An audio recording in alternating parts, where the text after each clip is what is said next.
The Lord be with you. And also with you. A reading from the Gospel according to Matthew. Glory to you, O Lord. When Jesus came to the neighborhood of Caesarea Philippi, he asked the disciples this question: "What do people say about the chosen one? Who is the chosen one?" They replied, "Some say John the Baptizer, others say Elijah, still others Jeremiah, or one of the prophets."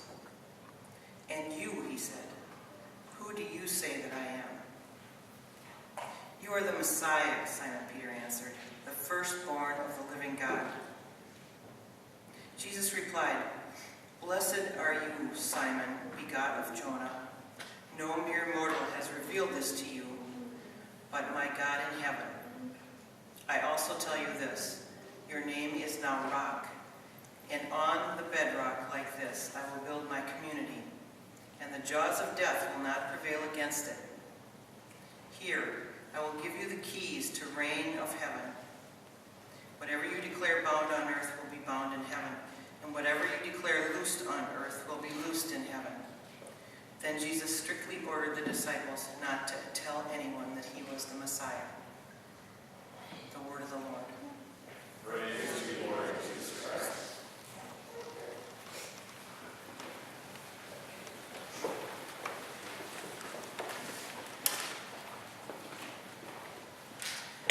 I'm not sure about you folks, but I'm feeling a lot of tension between our readings and our song.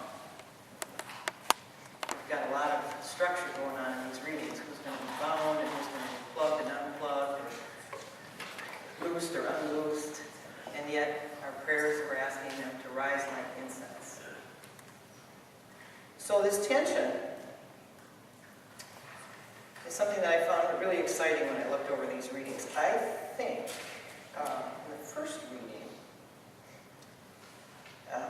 Eliakim is given authority. It's not unlike our gospel today. He's given keys, and what he opens, no one will shut. And what he shuts, no one will open. So that's fairly straightforward. That's the word. And yet in our Psalms, we're talking about incense. And there's this beauty and otherworldliness and intimacy about knowing the Lord, the certainty of who Jesus is, and the wisdom. So that's a little bit different tone. Then we go back to the gospel, the headline for today. And when I was talking with Ellie earlier in the week, I said that this gospel sort of reminds me of Jeopardy. Sort of like a Jeopardy question. Who is it? And then you say, who is Jesus? Or who is John the Baptizer? It just seems like it's got a game show quality to it. And really, in some of the commentaries that I've read about this gospel, there's a thought that the disciples are kind of kidding about it. Jesus says, "Who do you say I am?" And somebody says over there that you're John the Baptizer, and these poor fools over here think you're Elijah, and these other ones think you're Jeremiah. You can almost hear them yucking it up, because they know Jesus and these other people don't. And yet, really, do they know Jesus?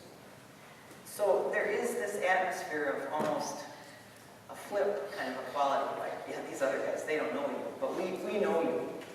So they're making fun of it, and then Jesus kind of puts the kibosh on that, and he says, "Who do you say that I am?" Who do you say? Well, they don't really tell us here, but we don't see a whole lot of people saying, pick me, I'll tell you. It's Peter that stands up and says, "You are Christ. You are the Messiah. You are the Son of the living God." I don't hear the rest of the guys clamoring in and saying, none of the rest of them, they don't say, when no one says that those guys are speaking this, it just comes from Peter. So he's stepped up, he's the lead guy. You are the Christ, the anointed one, the Son of the living God. Now that's a mouthful for someone to say, "Who am I?" And then you answer. Imagine someone saying to you, "Well, hi, who am I?" And then you say to them, "You're the Son of the living God." That's quite a statement. Now, Jesus replies then, "Blessed are you." And of course, the word blessed really means happy.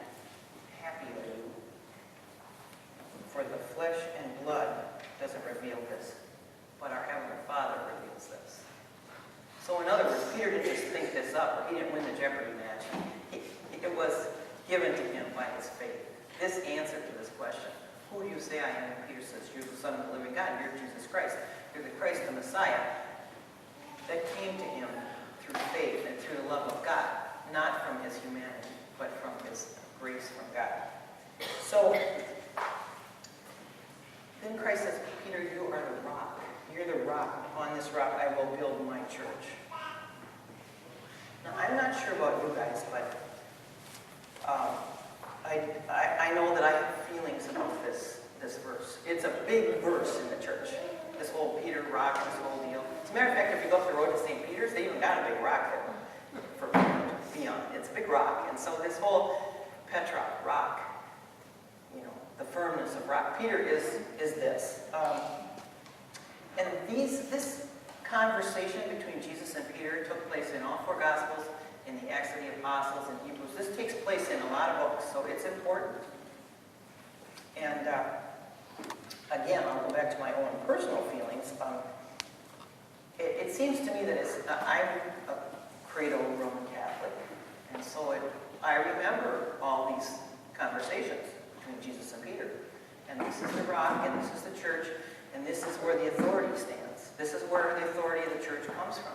Well, I've always had a problem with authority, personally, so I revered the reading, but nonetheless I wondered about it.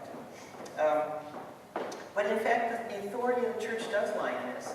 And one could argue the papacy itself lies in these verses. And what's that? Infallibility, that's it. I just couldn't remember it for a minute there. Anyway, that is within this conversation too. So these are very important structural conversations going on here. Seminal conversations in the building of the church. Papacy, infallibility, the rules. Jesus gave Peter the keys. Oftentimes you see the statue of Peter, he's got keys and all kind of business because he's the head of it. He's the CEO. So now I want to ask a question for us to ponder well. Is this conversation something that sounds like, this exchange, is this something that sounds like they're words that would initiate a system, or a hierarchy, or a bureaucracy? Who do you say I am? You are Christ, the Messiah, the Son of the living God. Those words don't sound to me like something that would initiate a system. They don't sound like something that would initiate a bureaucracy. Something earthly and something hierarchical. To me, I wonder if this isn't a moment of intimacy between Jesus and Peter and those who were with him, his disciples. So not a moment of shaping a mission statement, not that there's anything wrong with mission statements, but not that this is a moment where we're designing a hierarchy or a bureaucracy or a great church with rules and keys and stones and rocks and stuff, but a moment of intimacy. Jesus says, who am I? And Peter answers with God-given, grace-filled love in his heart. You are the Son of the living God. So, if this is the case, then I have to kind of reframe my thought about hierarchical things, systematic things. And I have to think, this maybe is the moment, like a pivotal moment in the incarnation. Maybe this is a pivotal moment where this intimacy takes place. Jesus, the Christ, the Son of the living God, invites his human counterparts, his friends, to confess to him and to say out loud that they believe and they know who he is. That they believe. So if I think about it that way, it's even a bigger deal than the start of the church. It's even a bigger deal than the start of an organization or a community. It's the intimate talking between the Son of God and his friends, saying, do you know me? And his friends say, yes, we do know you. And I might add, just as a sidebar, that anytime any of us say, do you know me? Anytime I say to you, do you know me? There's risk involved. That's a moment of intimacy. Do you know me? And for you to say back, yeah, we know you. You know, there's risk involved there too. There's something to be said there. That's a moment of human exchange. That is a moment of intimacy that's not to be taken lightly. Now, just to go from that thought of maybe this isn't the start of a structure, but a moment of intimacy that's the fulfillment of the incarnation. I want to talk about the rock business for a minute. Now, a lot of scholars and theologians will say that upon this rock building of the church, this is, again, papacy. But some scholars and theologians will say that when Christ is talking about the rock, Jesus is talking about the idea that Peter believes. His faith is the rock. His love and his faith and the gift from God that's infused into him, that's the rock. It's not the CEO kind of deal. It's the fact that when I say I love you, I believe in you, there's the firmness, there's the rock. That's the intimacy, that's the big deal.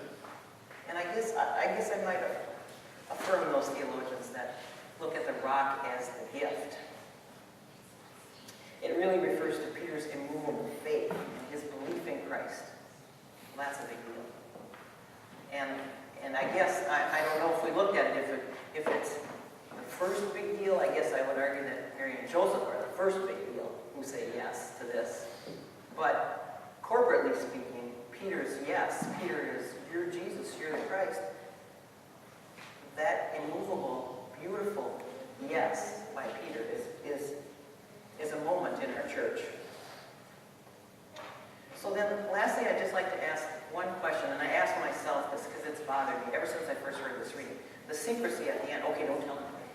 You know, here you've got this big deal. Who am I? And they all figure out who they think other people say Christ is, and then finally Peter says, you're the Messiah, and then they get that all out, and then he says, no, don't tell anybody. Don't go out and tell that. And I thought, well, that just seems, it seems weird in a way. But after praying about this and thinking about it a while for the last week, I started to think that perhaps this last verse that seems to me sort of stark and unusual. Don't tell anyone. This is big news, the biggest news in the whole world, the Messiah. Don't tell anyone. Perhaps this is where we come into the reading, where we're invited into the actual moment of the exchange. Because if Peter had to come to this moment by himself, through the grace of God, then each other person in that room had to come to this moment by themselves. So perhaps to find Jesus and to believe in Jesus and to come into relationship, everyone needs their own time frame. Each one of us may be invited into this moment. And I guess this last line here gives us an opportunity. Nobody really can tell us, yes, you must believe, or you're going to believe, or instruct us to believe, or demand us to believe. But if Christ says, don't tell anyone. In my imagination, I see that as each one of you comes to me in your own time. Peter can't tell you rock or no rock. Peter can't make you do it. John can't make you do it. Philip can't make you do it. Each of us are invited. And so, because we can't necessarily, especially people like me who have a problem with authority, we can't be told, we can't be instructed, we can't be mandated to say Jesus is the Christ. Perhaps this last line, don't tell anyone, is where we are actually included into this reading and we say, you are the Christ. You are the Son of the living God. That intimacy between God and us. And of course, everything that comes from God that flows through us to each other back and forth. And so when we say, do you know me? And one of us says back, yes, I do. Kathy, do you know me? Yes, she does. Every time we exchange that, we are using the love that God gave us, using our intellect and using our grace to bring the part of us that